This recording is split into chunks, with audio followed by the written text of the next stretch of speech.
Listen to this word. This is the Lord speaking through the prophet Isaiah, chapter 59 and verse 21. And he says, "As for me, this is my covenant with them, says the Lord." I believe he's speaking of you.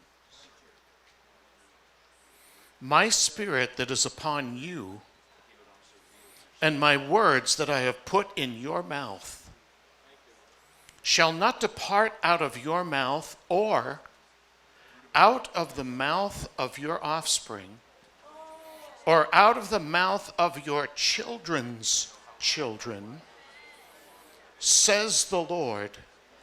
When? From this time forth and forevermore. And then he goes on to say, "Then you will arise and shine, for your light is come." What is your light if it's not the promise of God that the covenant that he's given to you from this time forth and forevermore, he's now planting in the heart of your children and your children's children? And you know that word light, or, in the Hebrew, is also the word for revelation. This is not a fundraiser. This is a move of the Spirit of God that has come forth out of a revelation that now is the time to restore. And so he says, "This is my covenant. This is my blood purpose with you, says the Lord. My spirit that is upon you and my words that I have placed in your mouth shall not depart out of your mouth or out of the mouth of your offspring or out of the mouth of your children's offspring from this time forth and forevermore." So arise and shine, for now your revelation has come. And as a result of it, my glory will be seen on you. It arises upon you. For behold, darkness is covering the earth, and thick darkness many of the peoples. But I will arise upon you, and my glory will be seen upon you. And listen to this, Dean. And other nations will come to this light. You see, this revelation is not for you alone. Amen. Imagine if Canada becomes the head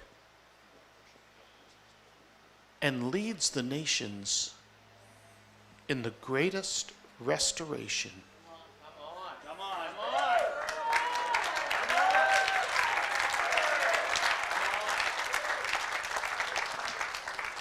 And you know, it just occurs to me,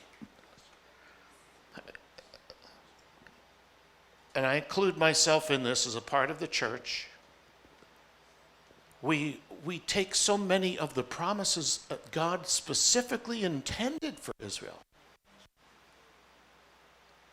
and we dispossess them of those things and take them for ourselves.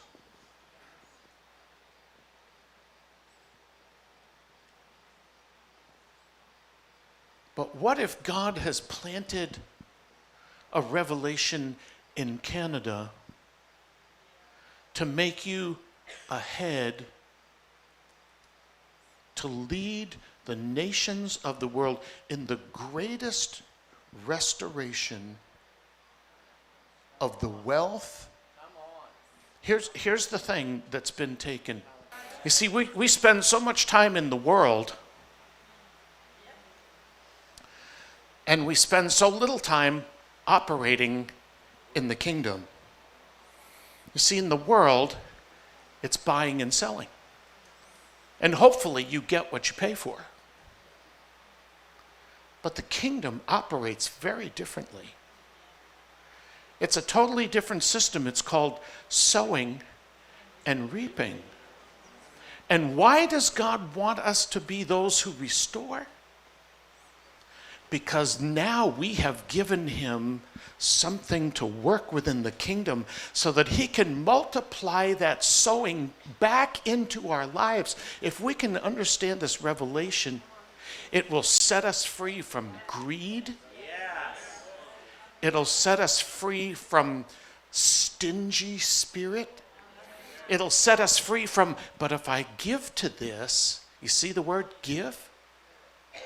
If I give to this, that's less for me and more for somebody else. But if we understand, if I sow to this, as I sow, also that's how I'll reap. If I sow abundantly, God, who is not ashamed of his word, says, I'm going to reap abundantly.